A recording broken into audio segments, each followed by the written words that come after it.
Сайн уу манайхаа. Дараагийн бичлэгээрээ уулзж байгаадаа баяртай байна. Бичлэгдээ орохоос өмнө лайк дараад, сувагт маань subscribe хийж биднийг дэмжихээ мартав.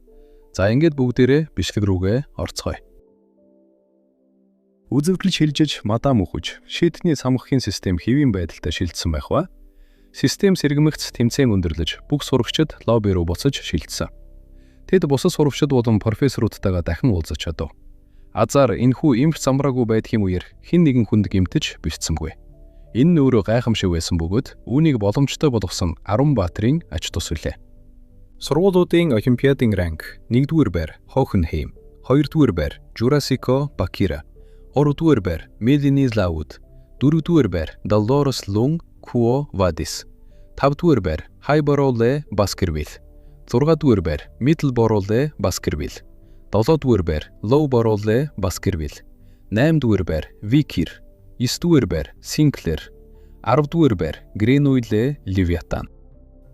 Топ 10-т 1-р курсын хэд хэдэн сурагч багтсан төдийгүй тэд бүгд авхаан эсрэг тэмцсэн. Колоссе академийн сурагчид байсан нь хүн бүрийг цочилд оруулав.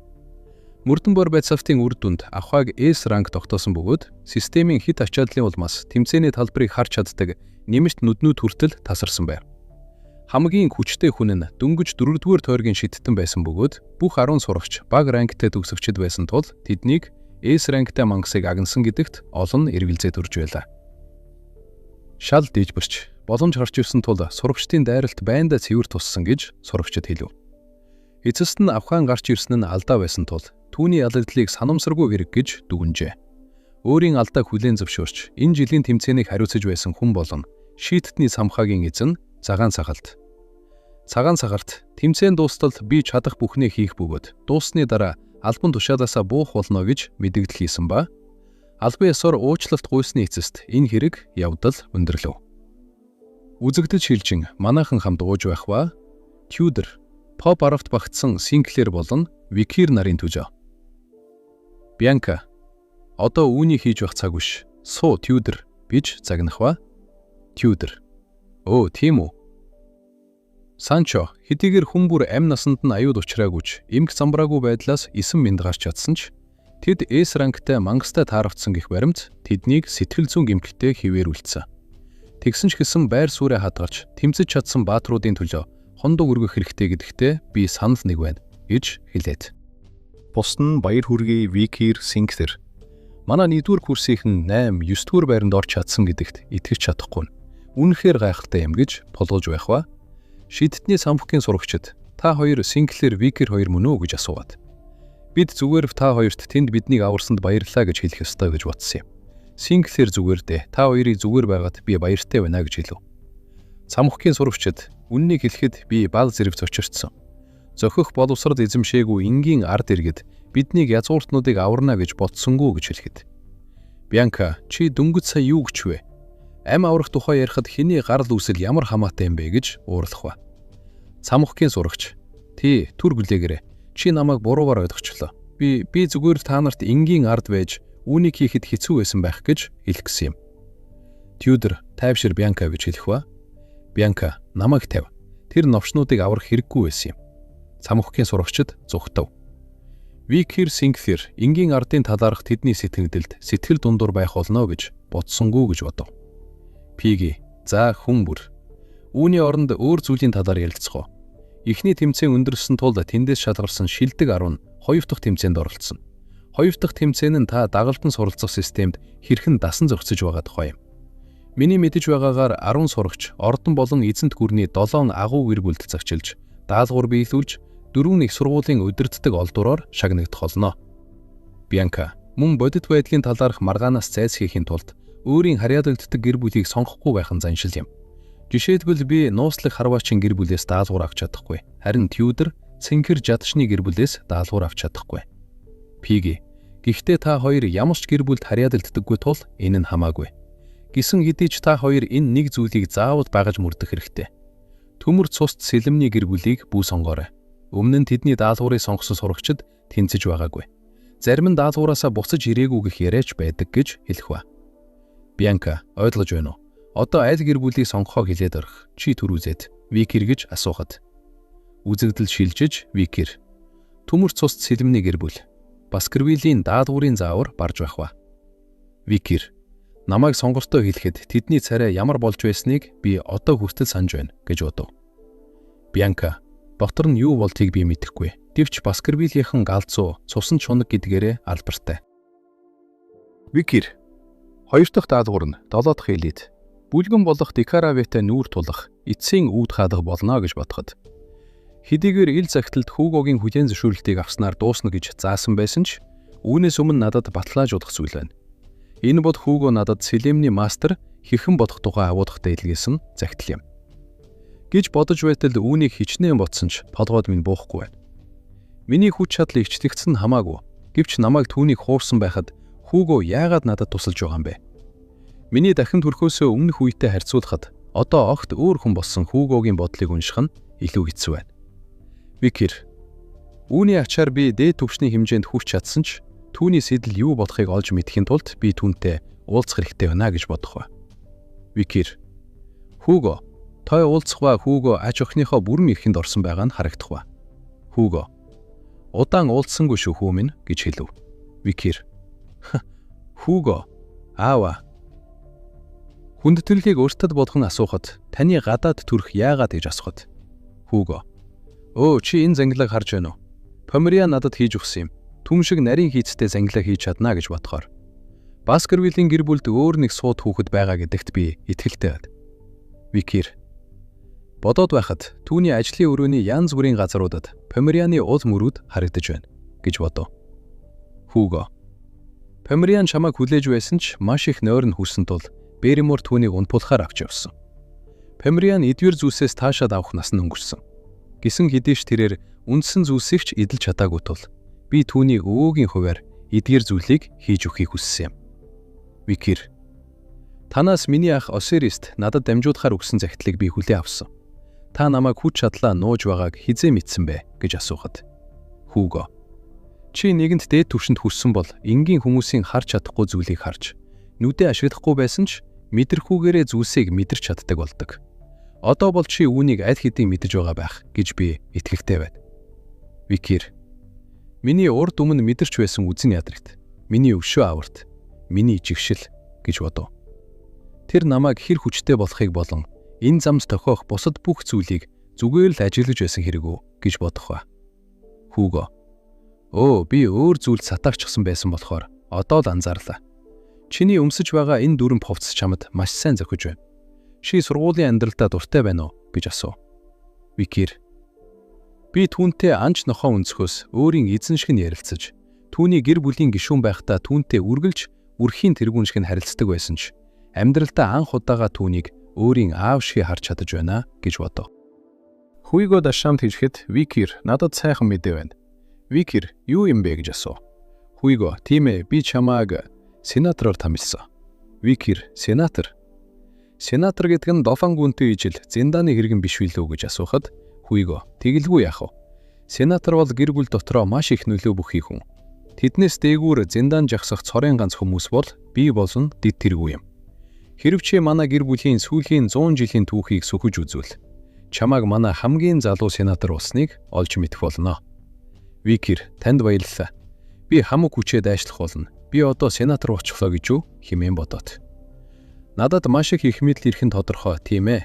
Гэхдээ сенатор байхын хамгийн гайхалтай давуу тал нь би өөрийн хүслээр туслахуудаа томилж чадах явдал юм. Миний толгойд аль хэдийн хид хідэн хүмүүс орж ирээд байна. Сүүлийн үед Померианы ааш залнаас болоод хүн бүр хэцүү байдалд байгаа гэж сонссон гэж асуухад Хүүго, энэ бол хүүхэд үсгэх үйл явцын нэг хэсэг гэдгийг би дахин нэг удаа ухаарлаа. Померианы бидэнд бэлгэлдэг аз жаргал үүнээс хамаагүй илүү юм. Гэвч Хүүго, Помериан өвөө чамтай хамт тоглохыг хүсэж байна уу гэж асуухад Помериан, би ном унших хэрэгтэй байна өвөө. Явж өөрөө тоглол. Хүүго, сүүлийн үед надтай хамт тоглох гэсэн түүний хүсэл багасж тэрээр Түмэн Туульсын номын санд ганцаараа бүөх болсон. Үннийг хэлэхэд хэдэн хоногийн өмнө тэр миний үсийг ингэж анзалсан юм. Түүний сонирхлыг татах болов уу гэж бодоод би үсээ засаагүй хэрэг. Хэрв би чамааг ирж байгаа гэж хэлээгүй бол тэр өрөөнөөсөө гарахгүй байсан биз? Викер, Хүүго, таны биеийн байдал үнэхээр муу харагдаж байна. Та маш их ачаалттай байгаа бололтой гэж хэлэхэд. Хүүго, тэр аль хэдийн шилжилтийн насан дээр ирчихсэн юм биш үсттэй гэх ба Помериан гинт чанга орилох ба. Хүйгөө Помериан юу болов гэж яаран өрөөнд ороход. Помериан би овчлоо. Эцэст нь би овчлоо гэж хэлэн ном уншиж байх ба Помериан эргэж харах ба хүйгөө. Энэ зэрэгт хүртлээ баярлах юу болоо вэ? Өвөөч нь энд байна гэж хэлэн очих болооч. Помериан Викир аваахаа гэж хэлэн шууд Викирийг тэврэн ав. Та яагаад ертхэн ирээгүй юм бэ? Би таныг маш их саналаа. Викир аваах нь жаахан хацарчлоо. Чи намайг хүлээж байсан хэрэг үү гэж асуухад Помериан тэгдэггүй яах вэ? Би таныг өдөр бүр хүлээдэг. Би олцглоо аваахаа. Би өөрийн хүссэн зүйлээ эцэст нь оллоо. Викир тэр нь юу юм бэ гэж асуув. Помериан би үүнийг хүсэж байна. Викир үүнийг үү гэж асуухад эд шидийн их мастер Зерси Морг үүнийг Зе Руж Ле Нуар уулын гүнд орших цагаан давст цүлд тарьсан гэдэг. Мана мод нь шидтний оюун санаан дотор үндэслэж сүлснүүдийн кармагаар тижээгдэн ургадаг. Үрийн соёолох нөхцөл нь олноор өөхөх явдал юм. Хэрв чи одсон сүнснүүдийн модны жимсийг хүртвэл тухайн модыг тижээсэн сүнснүүдийн хүчийг олж авах болно. Викир одсон сүнснүүдийн мод. Энэ бол зөвхөн үлгэр домогт гардаг оюун санааны ертөнцийн мод. Тэр ийм олон ном, маш их мэдээллийг шүүж үзсний эцэст үүнийг олж харав. Тэр зүгээр ч нэг олбост автаагүй байна. Помериан хар шид тал дээр юр бусын авьяастай тул үүнд татагдсан гэдгийг би мэдэж байна хэмээн бодов. Гэтэл гинт хүйвэ. Хүү минь энэ юу болохыг би мэдэхгүй ч. Помериан үүнийг хүсэж байгаа учраас бид заавал олж авах ёстой. Энэ нь чиний даалгавар байх болно гэж хэлэх ба. Викир энэ үнэхээр утгагүй юм. Би ойлгосон хэмээн хариулв. Үзэгдэл шилжиж Викир би үүнийг үнэхээр боддоор оршдог гэсгэд эргэлзэж байна. Миний дахин төрөхөөс өмнө одсон сүнснүүдийн модны талаар тийм ч их мэдээлж байдаггүй байсан. Мөн энэ зөвхөн үл мэдэгдэх үлгэр домгийн дүрийн тарьсан домогт мод гэж тооцолддог. За яах вэ? Тэр логикоор хөвөл би Вилзивүүлийн хувьд ч ижил зүйлийг хэлж чадах учраас үүнийг оршдог байх боломжтой биш үзэж болно.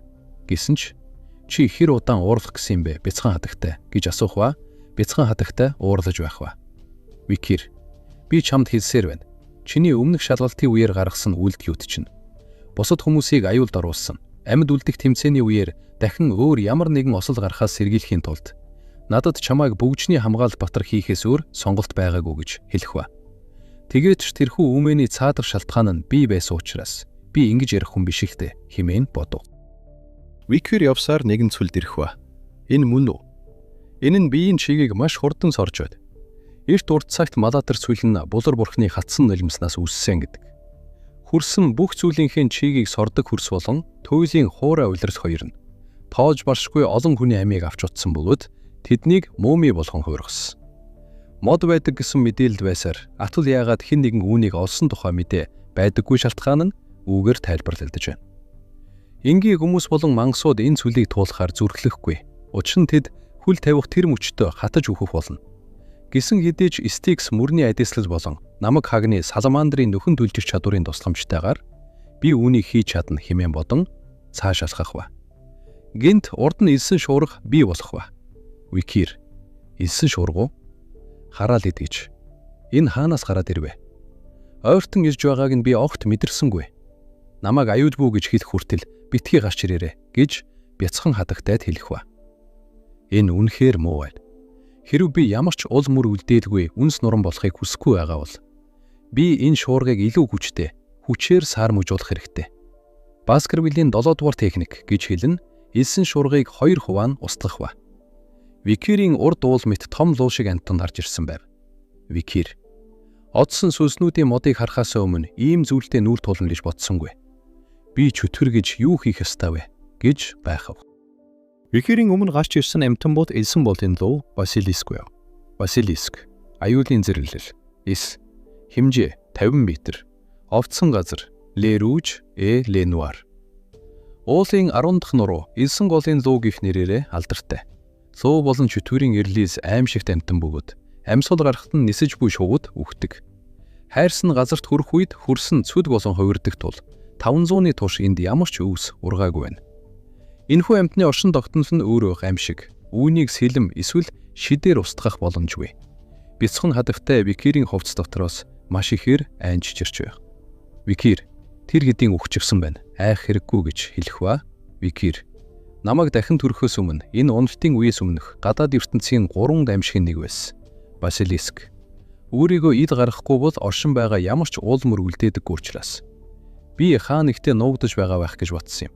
Гэхдээ ийм амар үхлээр үгсэн байх гэж. Басилиск нь намаг хүндийн салмандраас хамаагүй илүү нөхөн түлжих чадвартай. Викир. Тэгэхээр ийм хүчрхэг амьтан үгсэн гэдэг нь үгшгүй мөнгөтэй адил маш хүчтэй нөхөн түлжих чадвартай. Эс зэрэглэлийн мангасыг алж чадах тийм оршихуй байна гэсэн үг. Гэж хэлэн хаалгыг онгоолгон Басилискийн дотор ороход. Викир. Зөвхөн энэ газрын төрх байдагч намайг жихүүцүүлэхэд хангалттай байна. Энэ газар нь шийдтний самхаг болон Андромадиусын хамгаалалтын бүрхүүлээс илүү өндөр түвшний цаг хугацаа орон зайн гажуудлын шийдтэй байна. Цагаан давсан сүл дээрх, өвөрмөц, хачин, хард самхаг. Тэнд сүнснүүдийн одогч мод байгаа мэт мэдрэмж төрөөд байна. Гэж хэлэн явж орохва. Талигашдын сүнсний мод, их шидтэн Зерс морг, үүнийг Ле Руш Ле Нуар, уулын ойн гүнд байрлах цагаан давсан сүлд суулгасан гэж ярьдаг. Маана мод нь шидтний оюун санаанд үндэслэн ургадаг бөгөөд сүнснүүдийн кармагаар хооллон ургадаг. Хэрв та талигашдын сүнсний модын жимсийг идвэл модыг тижээсэн сүнснүүдийн хүчийг олж авна. Викир, энэ газар яг л элдний үлгий шиг санагдаж байна. Хэрв ялгааг нь хийх ёстой бол элднүүд нь дазар руу биш тэнгэр рүү чиглэсэн байна. Викир, энэ газар Баскервиллийн гэр бүлтэй холбоотой юм болов. Энэ хүн, энэ цамхгийн эзэн нь үү? Түүнээс ямар ч маана эсвэл амьдралын урсгал мэдрэгдэхгүй байна. Тэр маш удаан хугацааны өмнө үгсэн бөгөөд зөвхөн энэ хоосон бүрхүүлэн л үлдсэн бололтой. Хэрв энэ хүн Басилискийг алсан хүн мөн бол тэгвэл тэр үнэхээр хүчрхэг нэгэн байсан байх ёстой. Би ихэд сүнснүүдийн модыг авахулна. Энэ газрын талаарх мэдээллийг дараа нь Хуйговоос асууя гэж бодно. Модноос авах гэж оролдоход бамбарнууд гинт асаж Хүлэгт Баатар босон Викирийн өмнө зогсов. Викир, би мэдсэн юм. Модыг авах тийм ч амархан байхгүй гэдгийг би мэдэж байсан гэж хэлэх ба. Хүлэгт Баатар Викир рүү сэлмээрээ дайрах ба. Викир, түүний давталгооны хэв маяг үнэхээр нэгэн хэв юм байна. Түүнд ямар ч ухамсартай үйлдэл алга. Тэр зүгээр л дайсан руугаа ил дээрээ далайж байна. Ямар ч утгагүй хөдөлгөөнүүд миний урам хугарч байна. Юр бусын газрыг хамгаалж байгаа Хүлэг Баатрыг арай өөрөөр тулалдах байх гэсэн хүлээлт байлаа. Чи миний урмыг хугаланд сансангүй. Чамаас ямар ч маана эсвэл амьдралын хүч мэдрэгдэхгүй байхад надтай хэрхэн тулалдах гэж байгааг чинь сонирхож байсан ч надад одоо ингэж цаг үрэх заваалах. Би чамайг ганц цогцолтоор ларчихъя гэж хэлэн хүчрхэг сум харах ба. Хүлэгт Баатар сумыг нэг далайлтаар хаах ба. Викир, энэ манай нэгдүгээр техник байсан уу? Бодож байснаар чи чадвараа нууж үйжээ. Бяцхан хатагтай, явж нуугд. Би үүнд дутуу дуужмаг хандаж болохгүй юм шиг байна гэж хэлэн тэд өөдөөсөө тулах ба. Викир 7 дахь техник хийхэд Хүлэгт Баатар 8 дахь техник хийв. Викир, энэ отож буй нууц элдний урлаг уу? Баскервиллийн 8 дугаар техник болон отож буй нууц элд үү? Чи чин чөтгөр хэн бэ гэж асуув. Хүлэгт Баатар нэрээ хэлэх ба. Канегорсо Ле Баскервил. Би бол элдний үлгийн шөнийн анч нохоо байна гэж хэлв. Баскервилийн сэжинний техникүүд бол зүгээр нэг зүсэлт эсвэл хатгалт биш. Соёо шиг тэд эд эсийг тасдаж ясыг хугалдаг. Тийм ч учраас тэдний үлдээсэн шархнууд аимшигтай байдаг. Викир 8 дугаар техник. 7 дугаар техникийн дараагийнх нь боловч цамхгийн даднах Басилискаас авсан нөхөн түлжих чадвар маань ийм удаан байна гэж үг хэмээн бодов. Викир түүнийг ийм хүчтэй байна чинээ сансангүй. Нэг гэр бүл, нэг үндэстэн. Зөвхөн ганцхан гэр бүл нэгэн Ван Дулс мэт засаглаж байсан эмх замбраагүй байдлын үед 7 гүнгээс хамгийн хүчтэй нь Баскервиллийн гэр бүлийг оргил үед нь удирдах байсан ир. Хүч чадлын араас хөөцөлдөж хорвоо ертөнцид мурууга харуулсан тэр хүн бол Канекорсо Ле Баскервил юм. Викир, чи Канекорсо Ле Баскервил гэж юу гэж асуув? Канекорсо, тийм ээ гэж хариулах ба. Харин чи жаад хүү гэж асуухад Викир Ван Баскервил гэж хэлв. Канекорсо, Ле биш, Ван гэдэг нэртэй хүүхэд нас бийд хүрэхээс өмнө хамгийн дээд түвшинд хүрсэн байх гэж үү? Үүнээс гадна чи сургаггүй алга болсон тооцогдож байсан чөтгөрийн сэлэм Вил цэвүүлийг эзэмшиж байх гэж. 8 дугаар техникт өртсөн гэрнээ нөхөн дүлжиж чадаж байна. Бас чи үнэхээр утгагүй нөхөр юм гэж хэлв. Викир, утгагүй байгаа нь чи өөрөө. Баскервиллийн 8 дугаар техник гэж юу? Би ихэндээ түүний оршихуйч мэдэрч чадаагүй. Хараал идгэж би түүний амьдралын хүчийг ч өөрийн мэдрэхүүгээрээ мэдэрч чадаагүй. Гэвч тэр өөрийнхөө хүчийг ил болгосон мөчид түүнээс ялгарх аавра миний арьсыг хуурж хаях шиг л санагдсан. Би нэг зүйлд туйлын итгэлтэй байна. Одоогийн байдлаар би ялах ямар ч боломжгүй. Хэрв чи энэ отортыг бэлдсэн хүн бол чи яг ямар төвшөнд хүссэн хүн бэ гэж асуув. Канекорсо, миний төвшин гэж үү? Маш сайн байна. Би чамд хэлье. Канекорсо, баяр баясал, уур хилэн, уй гашуу, цэнгэл жаргал гэсэн сэтгэл хөдлөлүүдийг цогцоор нь хүлээн авч сурснаар би 7 дугаар техникийг эзэмшсэн юм. Басилисктай хийсэн тулааныхаа үеэр үхлийн ирмэг дээр байхдаа амьд үлдэх гэсэн туйлын хүсэл эрмэлзлийнхээ ачаар 8 дугаар техникийг эзэмшиж чадсан. Тэгээд үххийнхээ яг өмнө цамхагт нэвтэрсний дараа үхлийн хаалгыг давсан. 9 дугаар техникийг эзэмснийхаа дараа би үхлийн хүлэг баатар, үхлийг өмсгч болсон гэж хэлв. Үхлийн баатар, аюужийн түвшин тодорхойгүй, хэмжээ тодорхойгүй, овцсон газар тодорхойгүй. Үхлийн баатар гэгддэг эрхэм дээд хүч болон оюун санааг эзэмшиж байсан боловч ёроолгүй ангал залгисан баатрын хувь тавилан юм. Үхлийн хаалгыг давсны дараа бие махбод нь хэмжээст маанад нуран унаж, сүнс нь алга болох хүртэл үрд мөнхөд оршино. Викер, 9 дугаар техник гэж юу? Энэ сэлэмний мастрын хүрч чадах хамгийн дээд түвшин гэж юу? Тэр энэ түвшинд хүрэхийн тулд үхлийг хүлээн зөвшөөрсөн хэрэг үү гэж тайхав. Канекорсо, би энэ отортыг бэлдээгүй. Би 10 дугаар техникийг эзэмшиж чадаагүй. 10 дугаар техникийг эзэмшихийн тулд чи нэг удаа үхээд дахин амьдах ёстой. Би үхсэн, гэвч өөрийгөө дахин амьлуулж чадаагүй учраас. Би маань үхлийн хүлэг баатрын бие болон хувирч би энд хоригдсон. Викер, хоригдсон гинэ. Чам шиг хүн үү? Энэ хараал идсэн газар чамайг хэн энд хорьсон юм уу гэж асуув. Канекорсо, чи юу ч мэдэхгүй байна. За яах вэ? Чамд мэдэх арга байхгүй биз? Учир нь энэ газрыг хэн ч мэддэггүй юм. Энэ бол Баскервиллийн анхны тэргүүний амьдрал болон үхэл сүлжилтэн оршдог сэлэмний булш юм. Баскервиллийн анхны тэргүүн сэлэмний үлгийг эгддэг газарт төрж яг энд үхэлтэйгээ нүүрт болсон юм. Энэ бол сэлэмний үннийг эрэлхийлэгчид ирж төгсдөг хувь тавилангийн газар. Жинхэнэ Баскервиллийнхэн үхэлтэйгээ учирдаг булш юм. Чи энд ирсэн чинь хувь тавилан чамайг энд авчирсны баталгаа гэж хэлэх ба. Викер, хувь тавилан гинэ гэж байхахад. Канекорсо, чамайг хэн энд хорьсон бэ гэж асуусан уу? Цамхаг хорьсон юм. Намайг зүгтаалахгүй тулд цамхаг намайг хүлж байна. Сэлэмний булш надад оршуулагч байх. Мөн жинхэнэ Баскервиллийнхнийг өгтөн ах үүргийг даалгасан. Оршуулагчийн хуваар би чамайг 10 дугаар техникт хөтлөх тавилантай. Цаг хугацаа өнгөрөх тусам би үүнийг ухаарсан. Хувь тавилантай жинхэнэ Баскервиллийн хүн ирж намайг олох болмоо гэдгийг. Зөвхөн тийм хүн л намайг алж чадахгүй гэдгээ мэдсэн ч энэ мөнхийн цаг хугацаанаас намайг чөлөөлж чадна гэж хэлв. Викер, чи намайг тэр хувь тавилантай хүн гэх гээд байна уу гэж асуув. Канекорсо, хэрв чи мөн бол чи Баскервиллийн 10 дугаар техникийг эзэмшиж чадна. Гэхдээ үүнийг хийхийн тулд чи бидний тулаанаар дамжуулан үхлийг мэдрэх хэрэгтэй. Үүнийг хийхээс нааш чи энэ газрыг орхиж чадахгүй. Би чамайг алах болно. Харин чи 10 дугаар техник эзэмшихийн тулд намайг алах болно.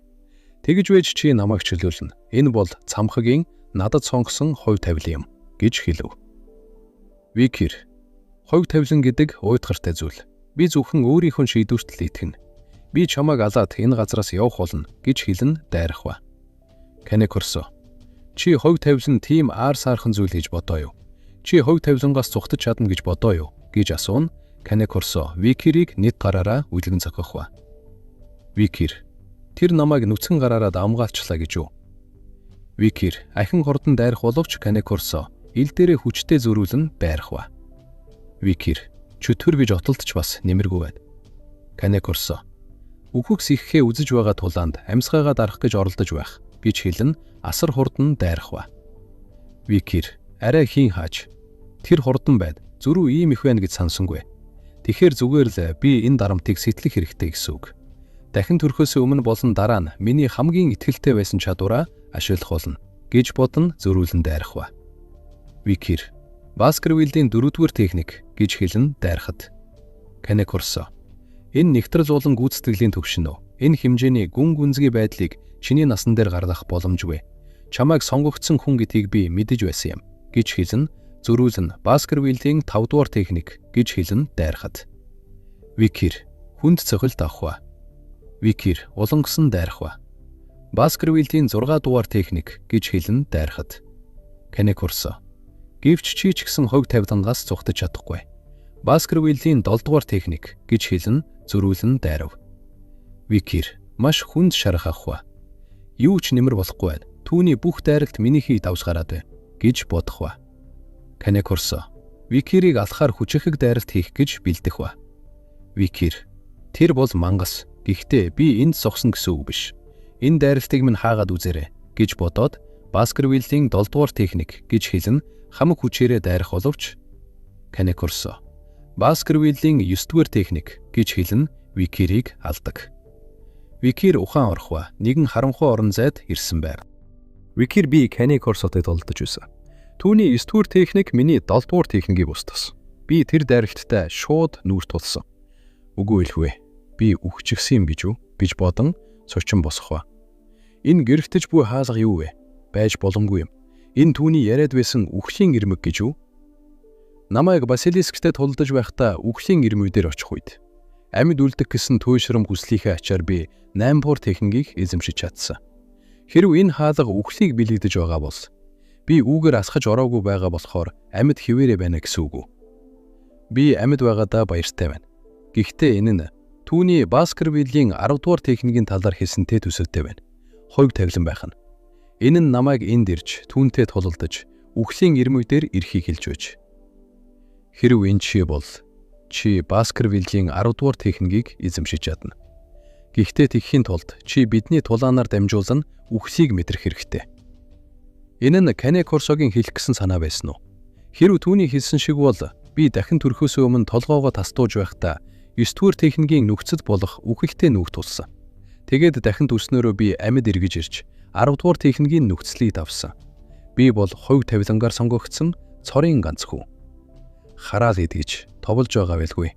Миний үхэл болон амьдрал, миний олж авах гэж тэмцсэн бүх зүйл хойг тавилангаар сонгогдсон байсан хэрэггүй. Өмнө нь би мадамтай тулдаж байхдаа би дахиж хэн нэгний хяналтанд байдаг амьдралаар амьдрахгүй гэж шийдсэн. Би хий юм харж байсан хэрэггүй. Амь насаараа дэнчин тавьж тулалдан байж олж авсан бүх зүйл минь утгагүй зүйл байсан уу? Тийм ээ.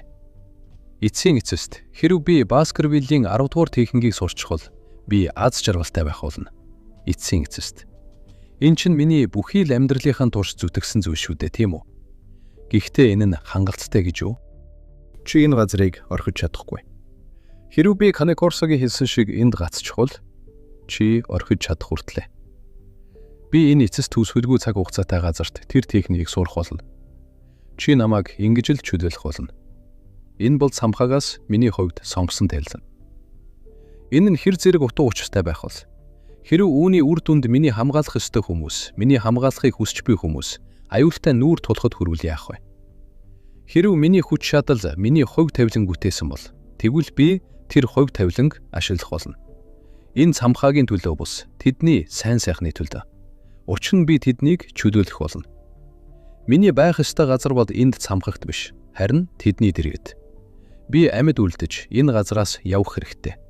Энэ бол зөвхөн үхлийн ирмэгдэр байгаа хүмүүсийн л эзэмшиж чадах зүйл. Үхлийн хаалгыг нээх түлхүүр болох 8 дугаар техник. Энэ бол миний яг одоо хийж чадах зүйл. Үгүй ээ, энэ бол миний заавал хийх ёстой зүйл. Би энэ хаалгыг нээх хэрэгтэй байна гэж хэлэн өөрийн хүчээр сэлэн бүтээн хаалга руу дайрах ба. Үзэгдэл шилжиж. Канекорсо би түүнийг юр бусын хүүхэд гэдэгт итгэвтэй байсан. Магадгүй сэрэгтэн түүний дааж чадхаас илүү байсан болов гэж бодох мөчид Викир гэрэлтэх ба. Энэ аура. Энэ бол 8 дугаар техник байна. Чи чадлаа хүү минь гэж хэлэхдээ зэрэгцэн Викир асар хурдан дайрав. Канекорсо дайралтыг хаах ба би ухраагтчлаа гэж үү? Дөнгөж 8 дугаар техникийг эзэмссэн хүүхдэд шүү дээ гэхдээ. Чи дутуу хിവэрэ байна. Чи 8 дугаар техникийг арай гэж давлаа. Чиний тавьсан бол гэж хэлж байхад нь Викир. Миний тавьсан бол Баскервиллийн 10 дугаар техникийг эзэмших. Би үүнийг хүлээн зөвшөөрч байна. Гэхдээ би яг одоо энэ самхаагийг орхих хэрэгтэй байна. Надад амьд байхдаа хийх ёстой зүйлс байна гэж хэлв.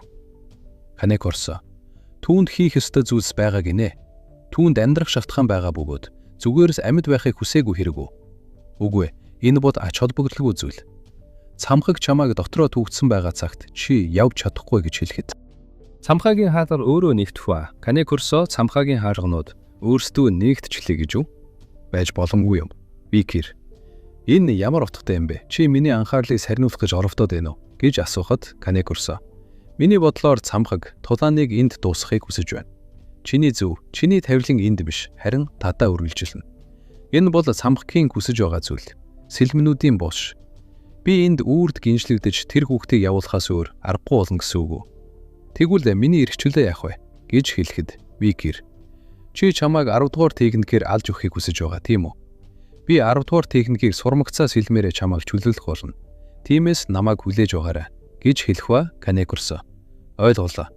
Тэгэхээр юу ч болсон хог тавилан үргэлжлэн урсгана. Ойлголоо. Би хүлээж байя гэж хэлэхэд Викир. Гэхдээ надад нэг асуулт байна. Зүүлхэн хамгаарч дээр сэлмний судар бичгийг урсан хүн чи байсан уу? Чи яагаад тэгсэн юм бэ? Канекурсо. Энэ цамхгийн хүссэн зүйл байсан байж магадгүй юм гэж хэлэн цамхаг алга болов.